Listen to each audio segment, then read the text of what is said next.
Caranya menundukkan keinginan kita, mengikut kehendak Allah. Ketika yang kita inginkan tidak tercapai, hati kita tetap lapang, plong. Gimana caranya? Ya Allah, belum pernah sepanjang saya ceramah jadi terdakwa begini. Santri di Darul Tauhid mah gak ada yang berani kayak gini, Ustaz. Gak apa-apa begini hadirin, sebetulnya saya mau dengerin ceramah beliau ini. Setuju tidak begini atau saya balik aja? Jadi Ustadz, Ya. apa pertanyaannya tadi? Selalunya kita menginginkan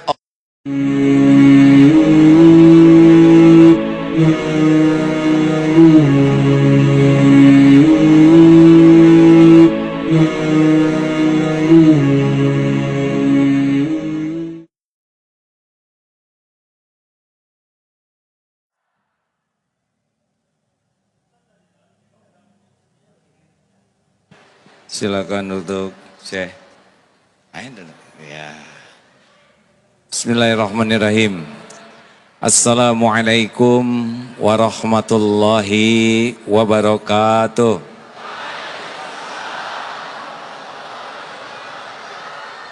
Mari ikuti subhanallah walhamdulillah wala ilaha illallah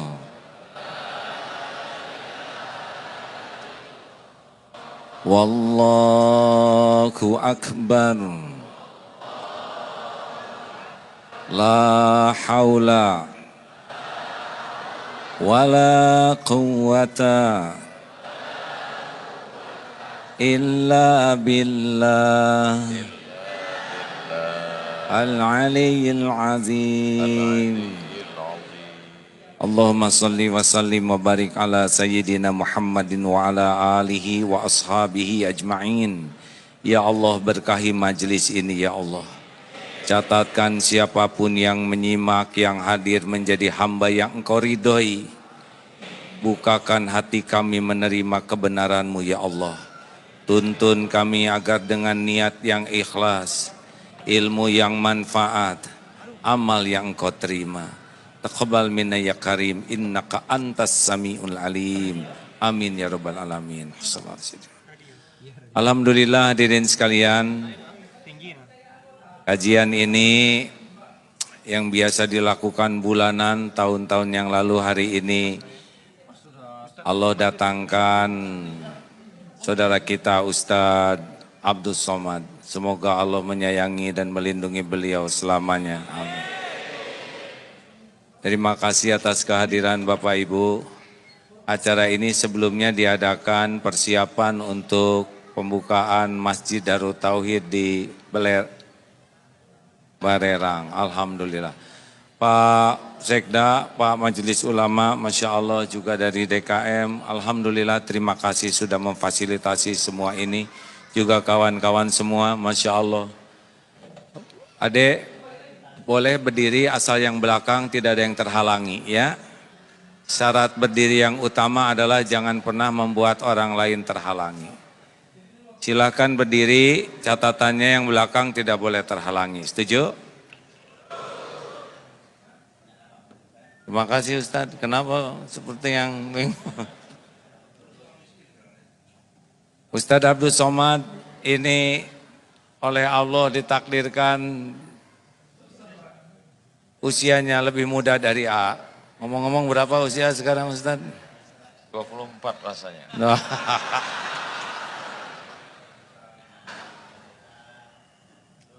Saya 58, beliau 43. Tadi kan 43 ya.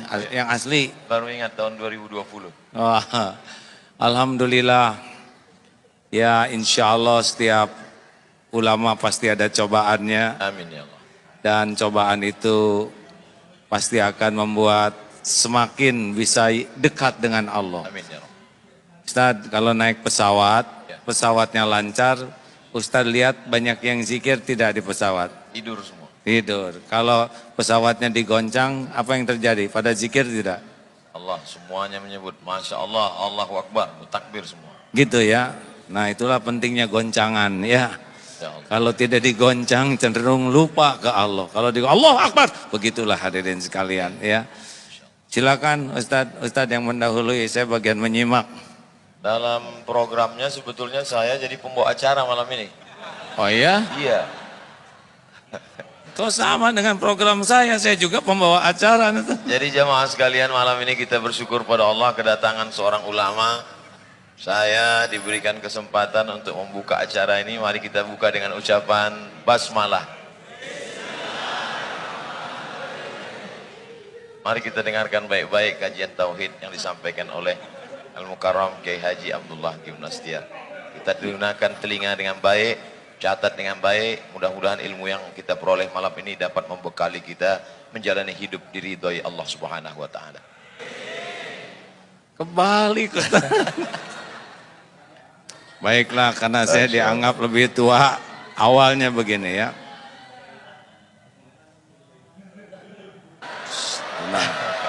Hei, dengar. Jangan pernah berbicara sesuatu yang tidak ada manfaat. Tidak terdengar? Jangan banyak komentar ya. Setiap komentar pasti dicatat oleh Allah dan ada dipertanggungjawabkan. Bagaimana sekarang, jelas tidak? Tidak. Sabar, tenang. Bisa terdengar tidak? Di atas kedengaran tidak? Tidak. Berarti dari tadi kita ngobrol nggak ada yang dengar. Maaf panitia. Bagaimana sekarang, jelas? Padahal sama ya. Jelas Ibu belakang? Apakah Allah Subhanahu wa taala sedang menyaksikan pertemuan ini? Yakin? Apakah Allah mendengar apapun yang terucap? Apakah Allah tahu apa yang ada dalam pikiran kita? Apakah Allah tahu isi hati kita? Apakah Allah Subhanahu wa taala tahu persoalan yang sedang kita hadapi? Yakin? Kalau seorang hamba berkeyakinan seperti itu setiap saat, merasa ditatap Allah, merasa didengar Allah, merasa diketahui pikiran dan hatinya oleh Allah, dan yakin masalah yang dihadapinya juga dalam kekuasaan Allah, kira-kira seperti apa orang tersebut? Tenang atau gelisah? Akhlaknya baik atau buruk? Masalah kita umat Islam kepada Allahnya itu kadang-kadang hanya sampai di lisan, belum sampai di hati dengan yakin.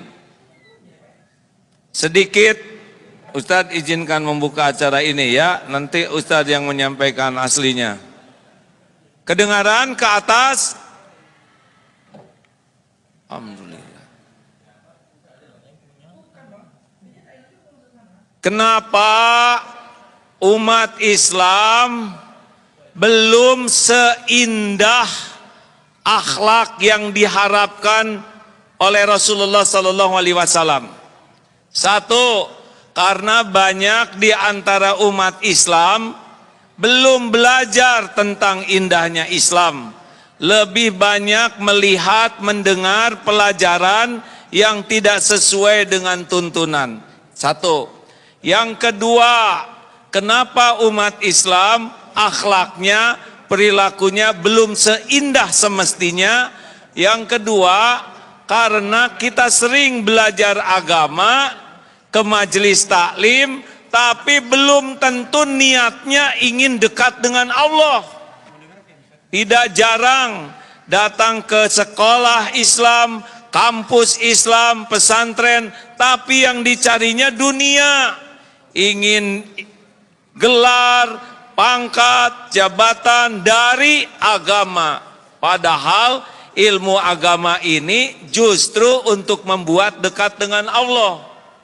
Sampai ada seorang suami yang mengeluh, istri saya ke pengajian seperti makan obat sehari 3 kali. Tapi perubahan yang nyata itu baru pada seragamnya, belum pada perilakunya. Dan peningkatan yang jelas itu pada cicilan, belum pada iman. Kenapa? Sangat boleh jadi belajar agamanya belum dengan niat ingin bisa dekat dengan Allah. 3, kenapa kita semua belum seindah semestinya? Karena seringkali belajar agama kita amalkan, tapi amalnya baru sibuk amal lahiriah. Seperti sholat isya tadi, kita datang ke masjid, kita sholat, ruku, sujud, lahirnya kita taat, tapi hati belum tentu kita ingat ke Allah. Benar? Halo? Jadi kadang-kadang kita sibuk dengan amalan lahir, tapi lalai ke amalan hati. Bahkan tidak jarang ilmu dan amalan kita justru mengotori hati. Jadi ujub, jadi takabur, merasa paling benar, merasa paling soleh. Justru karena ilmu dan amal yang kita lakukan. Padahal Allah subhanahu wa ta'ala, innallaha la yanzuru ila suwarikum wa amwalikum walakin yanzuru ila qulubikum wa a'malikum. Allah, sesungguhnya Allah tidak melihat rupa dan hartamu, tapi Allah melihat hati dan amalmu. Seharusnya kita belajar agama dan mengamalkan agama itu membuat hati jadi makin bersih, amal makin melimpah.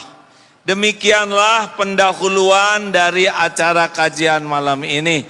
Penjelasan selanjutnya oleh Ustadz Abdul Somad. Baik. Alhamdulillah kita baru saja mendengarkan sesuatu yang menyentuh hati. Sebentar. Masya Allah. Gimana perasaan jamaah malam ini bisa berkumpul dengan Kiai Haji Abdullah Hakim Nastiar? Senang apa lapang hatinya? Saya terus terang bisa satu majelis dengan beliau. Dulu saya nonton TV dari pagi sampai siang, sampai malam, sampai pagi lagi beliau terus. Tidak pernah terlintas di pikiran saya bisa satu majelis dengan beliau. Allahu Akbar. Ketika orang memuji A.A.G. tampil di seluruh TV, bagaimana cara A.A.G. bisa meluruskan niat dan membersihkan hati? Ini mah jadi bulak-balik begini hadirin. Dulu Ustadz, Ya. kita ngobrol aja lah ya. Baik. Dulu tidak pernah menyangka akan menjadi posisi seperti ini. Ya. Tetapi entah bagaimana takdirnya tiba-tiba menjadi dikenal sebagian orang. Allah. Padahal secara keilmuan belum siap. Dan ada lagi yang belum siap. Keimanan belum siap. Jadi ketika makin populer, makin di banyak tampil, ternyata saya kehilangan yang sangat besar. Yaitu rasanya kehilangan kedekatan dengan Allah dibanding sebelum dikenal orang. Jadi ustadz populer malah jauh dari Allah. Iya, itu sampai tahun 2006. Insyaallah. Sebelum Allah memberikan karunia, ditegur, diingatkan, sehingga alhamdulillah mudah-mudahan sekarang sudah bisa lagi nginjak bumi. Kalau dulu jadi terbang kayak balon gas karena ketipu atau tidak siap dengan popularitas. Gitu Ustaz. Sekarang gimana Ustaz jadi orang populer, Han? Ini pas umur saya dulu, Pak. Saya dulu mulai diuji popularitas umur 39, 38, 39 mulai di TV. Ustaz sekarang lagi populer-populernya nih. Tapi saya mulai diuji umur 45, Ustadz 43, 2 tahun duluan Ustadz. Bagaimana mungkin orang yang berada di masjid yang semestinya mengingat Allah, yang mestinya berasa berhadapan dengan Allah, tapi justru melupakan Allah? Ini kan ujian luar biasa. Ya, memang kalau mulut mudah menyebut Allah, tapi hati belum tentu. Dan bahayanya penceramah model kita, Ustadz, ya. Kalau orang awam, Wali, alhamdulillah nih tuan rumah. Waalaikumsalam warahmatullahi wabarakatuh. Bang, apa kabar? Masya Allah Pak Wali. Masya Allah. Ya, lanjut mau ikut gabung sini Pak Wali. Makasih Pak Wali, alhamdulillah. Beliau harus banyak didoakan karena jadi orang yang ditakdirkan diberi amanah berat di Batam ini, betul? Jadi kalau lihat pejabat tuh harus kasihan, ya. Jabatannya tidak lama di dunia, tapi hisabnya lama di akhirat. Makanya doakan, doa. Jangan hanya menuntut, yang penting mendoakan. Betul Pak Wali? Masya Allah. Ada sebagian orang ketika dia diuji dengan sakit, dia katakan saya sedang diuji. Diuji dia dengan kemiskinan, dia katakan saya sedang diuji. Tapi ketika dia punya popularitas, punya jabatan, dia menganggap ini nikmat. Logika berpikir seperti ini betul atau keliru? Salah. Kok jadi saya yang jawab terus? Jadi justru ujian yang ada puji, ada caci. Ujian yang terberat itu pujian. Kenapa berat? Karena pujian ini cocok dengan yang nafsu sukai. Jadi kalau nafsu suka, itu lebih berat. Tapi kalau nafsu tidak suka, itu cenderung yang lebih dekat yang Allah sukai. Seperti tidur. Tahajud atau tidur? Pasti nafsu sukanya tahajud atau tidur? Tidur. Nah, makanya itu lebih berat. Jadi dipuji itu lebih berat daripada dicaci. Karena kalau dipuji kita sudah suka jadi merasa seperti apa yang dikatakan orang. Wah, Ustadz Abdul Somad soleh. Wah, itu lebih bahaya daripada Ustadz perbaiki dong. Nah, itu lebih bagus. Berarti kalau gitu kita lebih berusaha mencintai haters daripada lovers. Ya, lover dicintai, haters juga dicintai. Masya Allah. Karena tidak rugi kita dikritik orang. Yang rugi itu sebetulnya kalau terpedaya oleh pujian orang. Sekarang bagaimana rasanya Ustaz jadi orang terkenal? Masya Allah, tabarakallah. Kita sedang disadarkan bahwa selama ini kita salah melihat hidup. Selama ini kita merasa kalau sedang sakit diuji Allah. Ketika kita sedang miskin diuji Allah. Ketika kita sedang dapat jabatan, alhamdulillah saya diberi. Padahal sebenarnya juga bagian dari. Dan lebih berat ujiannya. Ujian jabatan. Iya. Ujian popularitas. Lebih berat Pak. Kalau orang populer seperti Ustadz Abdul Somad ini ya. Ada contoh lain enggak? Udahlah giliran. Kalau orang tidak dikenal, bikin kesalahan bisa dia sendiri Pak. Tapi kalau model orang, hampir nyebut kita, model Ustadz yang terkenal ini, bikin satu aja kesalahan, ditiru orang banyak, udah nggak tahu gimana ngejar tobatnya itu. Dosa jariah. Iya, dan terus disampaikan, apalagi sekarang dengan seperti ini lebih sensitif lagi. Makanya siapapun, dan orang terkenal itu bukan karena maunya orang, karena maunya Allah. Ujian, tidak usah ingin terkenal, dan kalau nggak ada takdirnya nggak akan pernah terkenal. Tapi yang udah ditakdirkan terkenal, harus obat habis-habisan, supaya tidak terpedaya oleh keterkenalannya. Gitu. Bagaimana memanage hati kita supaya kita tidak terpedaya oleh setan yang luar biasa? Jadi terbalik, ini tidak sesuai rencana saya. Rencana saya mau dengerin Ustadz ceramah. Saya sedang belajar ilmu tauhid. Bagaimana mensucikan hati? Gimana jamaah? Gimana membersihkan nih, hati? Tidak boleh mengadu ke jamaah. Oh gitu ya. Aneh pada saya tuan rumahnya. Begini Ustadz, kata guru saya, kalau kita sedang diuji dengan dihormati orang lain, pokoknya kalau orang menghormati kita pasti minimal dua hal. Satu, yang dipuji oleh orang itu pasti karunia Allah. Wah ini pintar, pasti karunia Allah. Wah ini hebat, pasti karunia Allah. Wah ini kaya, pasti karunia Allah. Pokoknya kalau orang muji kita, yang dipuji itu pasti pemberian Allah. Itu yang pertama. Jadi kita harus tahu, oh ini yang dipuji pemberian Allah. Yang kedua, kenapa kita dipuji orang? Karena Allah menutupi aib, dosa, kejelekan dan kekurangan kita.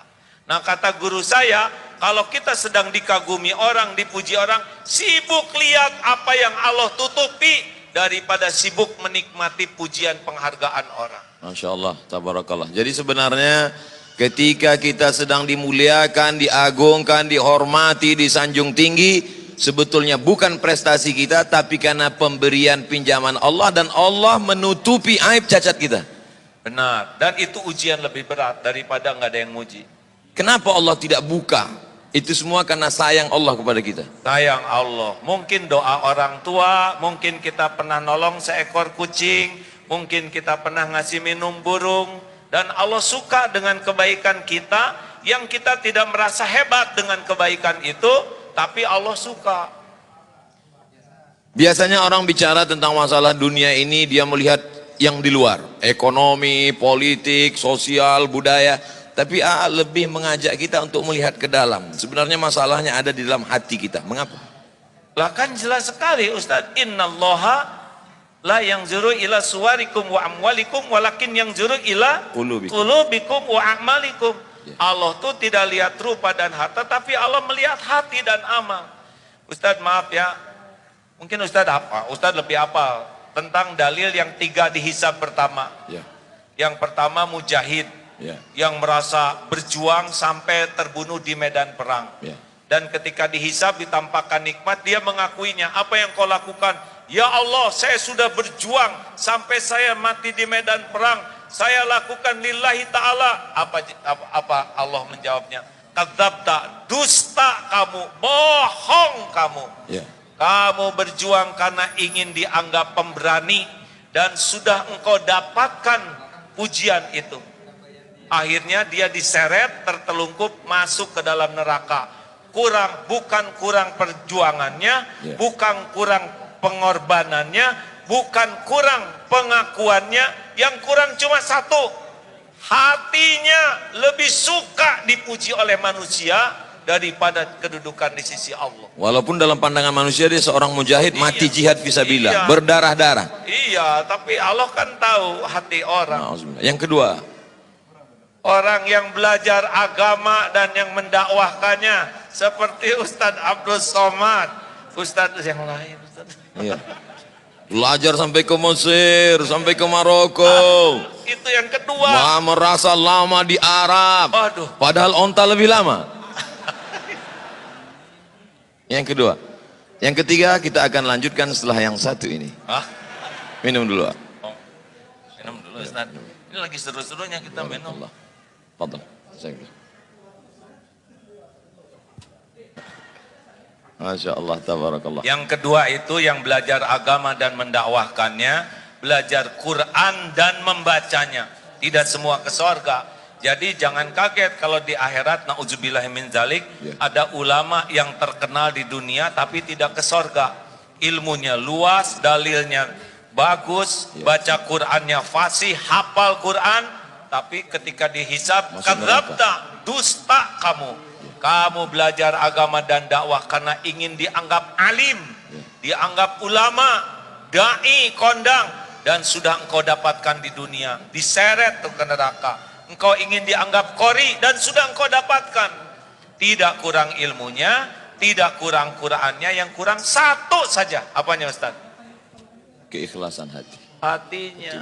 Allah. Jadi nggak cukup kita sibuk beramal kalau tidak mujahadah membersihkan hati. Dan cuma satu penyebabnya, dia senang dengan kedudukan di sisi manusia dengan menggunakan amalan akhirat. Itu yang membuat Allah marah. Mencari kedudukan dunia dengan berbagai macam bunga-bunga keindahannya justru dengan amal akhirat. Ya, itu yang membuat Allah. Padahal yang diinginkan Allah tundukkan dunia untuk memperoleh akhirat.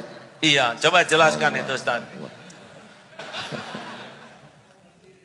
Yang ketiga, Ini saya sering cerita ini antara dunia dan akhirat ya. Mana yang kira-kira lebih tidak disukai Allah? Bu, akhwat, mana yang berbahaya bagi seorang wanita? Ingin kelihatan cantik atau ingin kelihatan solehah? Jangan ini aja ke sini, Ustaz. ya. Mana yang bahaya Ya. bagi seorang wanita? Ingin Ya. kelihatan cantik atau ingin kelihatan solehah? Harus kita voting nampaknya. Oh gitu. Mungkin mereka ingin kelihatan cantik. Karena oleh sebab itu maka karena banyak lelaki ingin perempuan itu lebih cantik daripada ingin soleha, makanya perempuan lebih banyak mempercantik diri daripada mempersolehah diri. Wah, benar. Saya baru dapat dari grup WhatsApp. Oh gitu.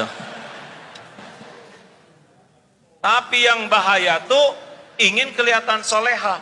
Kalau wanita ingin kelihatan cantik, fitrahnya. Ya. Kalau lelaki ingin kelihatan cantik, LGBT ya. Bolehkah Bu, wanita ingin kelihatan cantik? Jawab, boleh tidak? Yang mantap boleh tidak? Untuk siapa? Suami siapa? Masya Allah, tabarakallah. Istighfar ibu-ibu. Kalau wanita ingin kelihatan solehah, pasti menggunakan hak Allah. Jadi lebih nunduk, subhanallah. Yang harusnya zikir untuk Allah, tapi dia ingin dipuji oleh orang ahli zikir. Dan itulah yang membuat Allah marah, karena dia menggunakan amalan hak Allah untuk cari pujian manusia. Itulah sebabnya ustadz, ulama, qori'ah berbahaya. Giliran ustadz, ya. Jelaskan ustadz, jangan nanya terus. Ketika sekarang orang berbicara tentang masalah ancaman-ancaman yang luar biasa, disintegrasi bangsa, kemudian bully pada ulama, kemudian dengan berbagai macam masalah. Sebetulnya masalah ini di luar atau masalah manusia ini di dalam? Gak ngerti Ustaz, kurang jelas pertanyaannya. Lebih bagus ini. Masalah manusia ini sebetulnya masalah ekstern di luar, masalah ekonomi, masalah sosial, masalah politik, atau dia sebetulnya punya masalah di dalam dengan hatinya kotor, dan bagaimana cara mensucikan tazkiyatun nafs, dan apa hubungannya dengan tauhid? Selalu mengkaji tentang masalah tauhid. Apa sebenarnya target dari tauhid? Saya belum pernah ditanya kayak gini terus-terusan hadis. Duduk bersama seorang yang lebih faham tentang masalah kehidupan. Ada ilmu yang tersurat, ada yang tertulis, tapi ada yang tersirat. Inna fi khalqis samawati, dalam penciptaan langit, tidak tersurat, tidak ada dalam tulisan, tidak dikatakan oleh ulama, tapi dia dapat ditangkap. Ittaqu firasatal mu'min, takutlah kamu pada firasat orang beriman. Fa innahu yanzuru binurillah, dia bukan memandang dengan matanya, tapi dia dengan memandang dengan pandangan Allah yang diberikan Allah pinjaman kepada dia.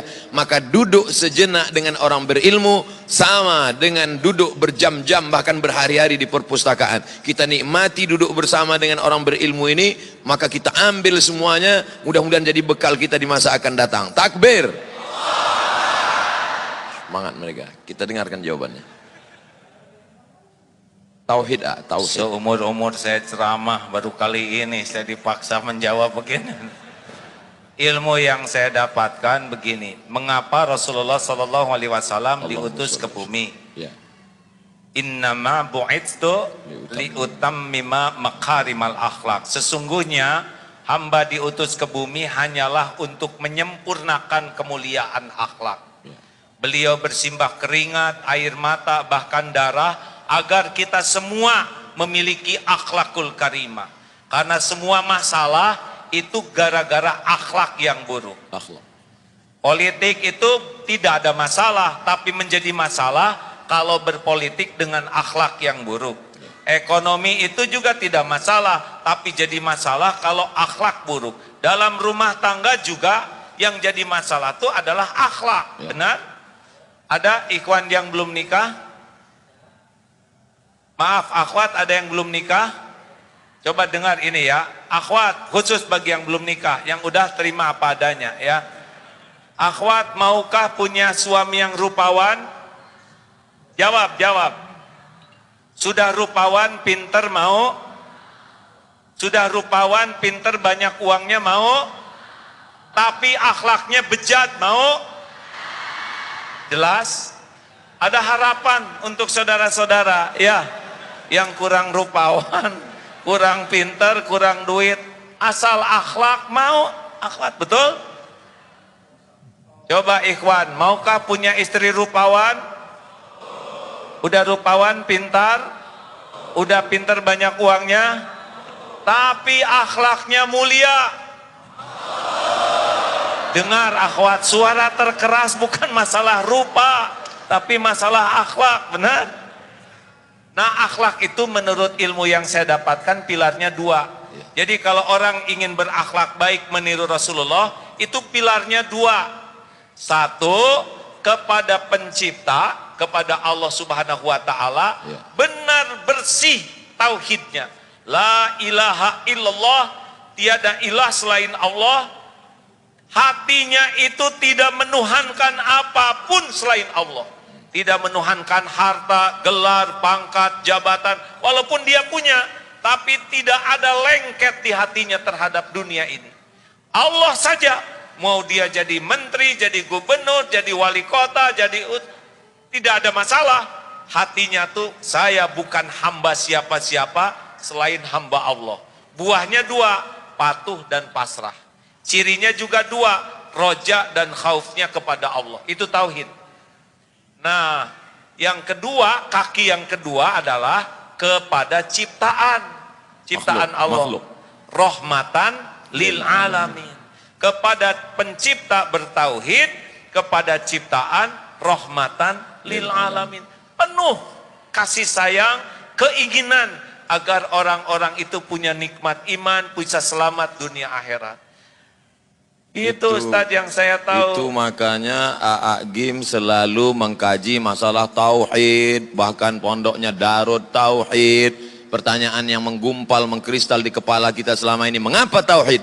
Ternyata masalah manusia ini dapat diselesaikan dengan dua, kepada Khalik, hanya bergantung kepada Allah. Tapi selama ini kalau kita bicara tentang masalah orang bertauhid, biasanya katanya zuhud, jangan bergantung kepada harta, jangan bergantung kepada kuasa, akhirnya dia hidup miskin, susah, melarat. Tapi Agim ada yang unik, dia bicara tentang tauhid, bicara tentang zuhud, tapi dia kaya raya, motornya gede. Bukan motor gede, itu motor sedang, sayanya kecil, jadi lebih kelihatan. Masya Allah.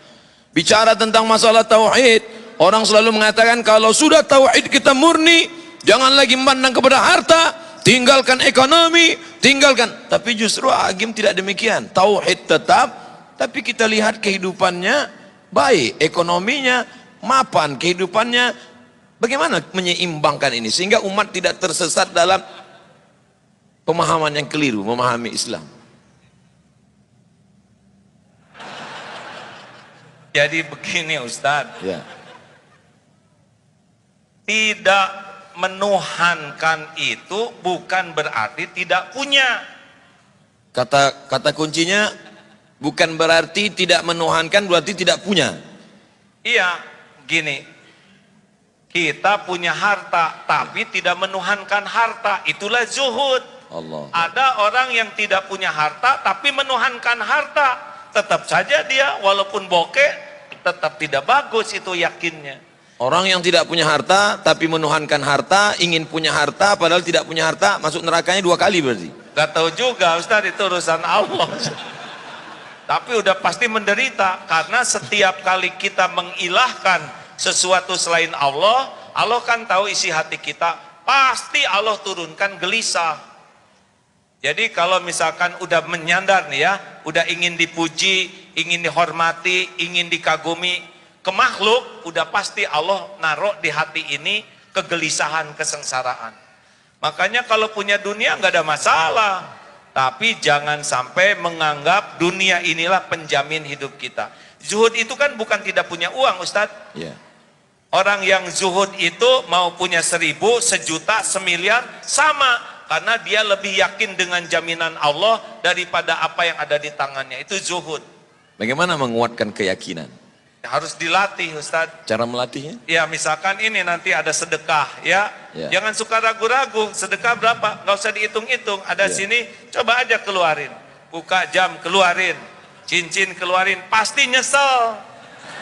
Kenapa tidak dari dulu saya jadi dermawan, gitu nyeselnya. Oh, jadi ini akan ada ujian. Ada, sesudah ini biasakan ada. diuji. Ya. Masya Allah, mana kotaknya? Belum, Ustadz, belum panas ini belum. ya. Ya. Jadi seperti tukang parkir, banyak mobil, Ya. tidak sombong, ganti-ganti tidak takabur, Ya. diambil sampai habis tidak sakit hati, Ya, tidak ada rasa memiliki. nggak ada. Bagaimana melepas rasa kepemilikan, rasa ketergantungan, rasa keterikatan dari dalam hati ya? Jadi saya gini yang ketempuhan ini hadirin. Jadi harus dengan riadah, Ustaz. Ya. Tidak bisa ilmu ma'rifatullah ini hanya dengan belajar. Ya. Tapi harus ada mujahadah melepaskannya. Makanya seperti kalau saudara ragu terhadap uang, latih saja. Dia punya uang, potong 5%, sedekahkan. Lihat, jadi miskin tidak? Oh, enggak juga. Potong 10%, jadi miskin tidak? Oh, enggak. Potong 20%. Tuh, lihat, Ustaz. Udah lihat kan? Ya. Semuanya tegang. Padahal baru rencana. Ya. Tadi 5% mereka masih senyum. 5%, 10%, 20%. Baru rencana pelit. Saya nih Ustadz ya, maaf ya. Kalau saat ini nih, tiba-tiba ada tamu. Saya mau ngasih uang ke ya, boleh ya? Ngasih ke saya misalkan sekarang 20 miliar. Bro aja gini. Udah nggak ribet Pak. Saya bagi 2, 10 miliar untuk ikhwan, 10 miliar untuk akhwat. Sok bagikan. Gitu Ustadz. Masya Allah. Namanya juga ngelamun, masa pelit ya kan? Betul. Kita mah ngelamun aja pelit Ustaz. Apalagi nggak ngelamun. Suatu ketika saya sedang pergi umroh, lalu kemudian saya melihat ada cincin yang sangat cantik. Saya sangat suka. Lalu saya beli, lalu saya pakai, lalu saya menikmati. Hati saya mulai tergantung. Karena kalau dia pergi, pasti saya akan kehilangan. Sampai akhirnya saya suatu tempat ceramah, ada bapak-bapak mengatakan, cincin Ustadz cantik, saya suka, boleh nggak untuk saya? Lalu kemudian saya berikan kepada dia. Saya ingin mempraktekkan ceramah dulu waktu di Darut Tauhid. Jangan ada keterikatan. Saya ingin lepaskan itu, cincin ini saya lepaskan. Saya amalkan ceramah saya tidak ada keterikatan dengan cincin ini. Menyesal saya. Ini ada cincin yang lebih bagus ya nggak? Ceritanya belum selesai. Oh iya, iya. Begitu saya berikan, saya menyesal dalam hati saya. Ini gara-gara mengamalkan ilmu game ini. Jangan ada keterikatan, lepaskan semuanya. Saya lepaskan satu cincin. 2 hari setelah itu saya ceramah di Makassar. Datang bupati, tidak boleh sebut nama, menjaga kode etik jurnalistik. Dia lepaskan cincin yang dia sayangi, yang lebih mahal yang dari saya punya. Inilah dia sekarang. Masya Allah, Alhamdulillah, Allahu Akbar. Yakin kan? Memang ajaran ini luar biasa. Saya Masya dulu Allah, dilatih guru saya begitu Pak. Pokoknya berikan, sekarang udah nggak riadoh lagi ya, saudara jangan mengharap-harap apa-apa ya. Ya. Makanya saya nggak begitu bawa apa-apa, takut diminta. Dulu sama Ustadz, Ya. punya cincin ada lafaz Allah, bagus kata guru, kasihkan. Sampai dulu sekali, baju itu sampai tinggal 1 Ustadz, baju untuk ceramah. Ya. Nah malam minggu itu saya ingat ceramah di Jatinangor. Ya. Jatuh karena ceramahnya di kampung. Tes, kedengaran Bu? Jelas?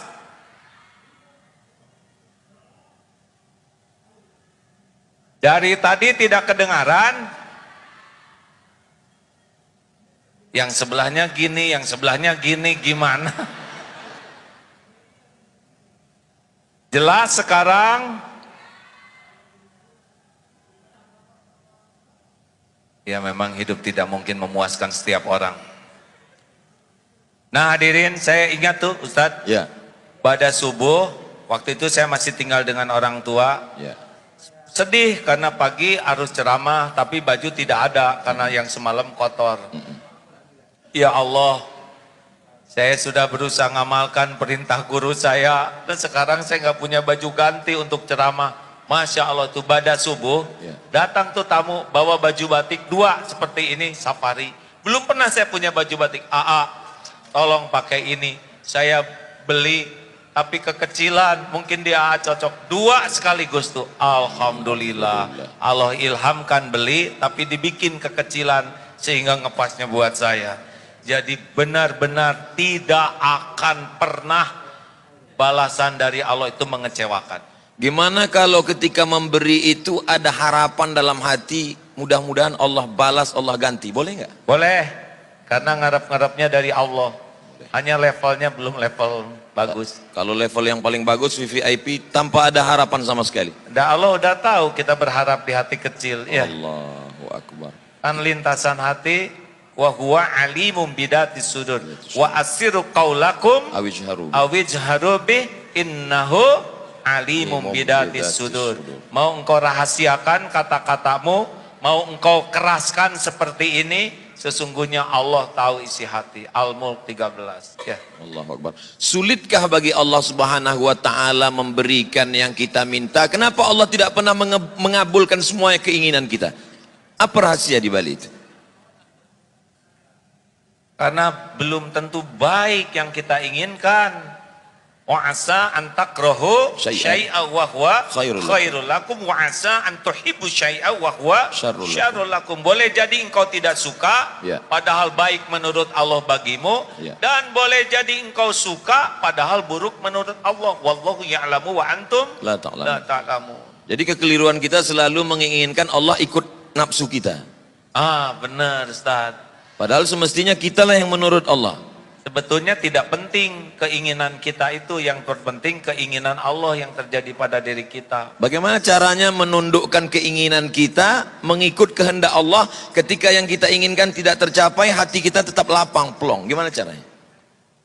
Ya Allah, belum pernah sepanjang saya ceramah jadi terdakwa begini.